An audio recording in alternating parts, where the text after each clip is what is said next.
नमस्कार दोस्तों, मैं भूषण रघुनाथ। स्वागत है आपका news info and knowledge spot के एक नए एपिसोड में। अदानी मामले को लेकर विरोध जारी रखने का कांग्रेस का निश्चय यही बताता है कि वह मोदी सरकार को घेरने के लिए इस विषय को अपने लिए सर्वथा उपयुक्त मान रही है। यही कारण है कि संसद में इस मामले को तुल देने के बाद वह संसद के बाहर भी उस पर जोर देने की रणनीति पर चल रही है। इस रणनीति का आधार यह आरोप है कि अदानी समूह ने सरकार की सहमति से कोई घपला या घोटाला किया है। इस आरोप को तुल देने का तब कोई औचित्य समझ आता जब नियामक एजेंसियां इस ओर संकेत करती।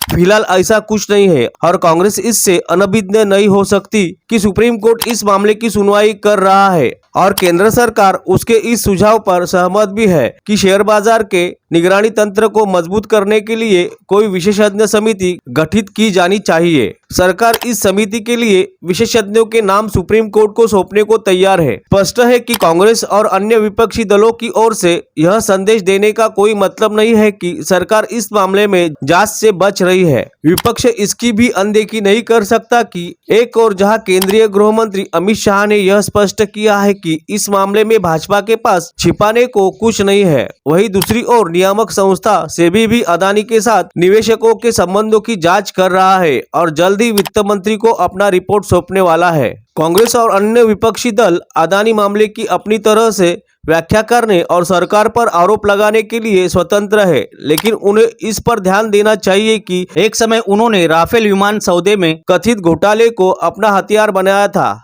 और यह किसी से छिपा नहीं है कि उसमें उन्हें मुंह की खानी पड़ी थी। इसी तरह का हश्र पेगासस मामले में भी हुआ था। यह कहा जा सकता है कि कृषि कानूनों के मामलों में विपक्ष ने सरकार को अपने कदम पीछे खींचने के लिए विवश किया था, लेकिन इसे उसकी जीत नहीं माना जा सकता क्योंकि इन कानूनों की वापसी से कुल मिलाकर किसानी घाटे में रहे। इससे भी खराब बात यह हुई कि कृषि सुधार के दरवाजे बंद हो गए।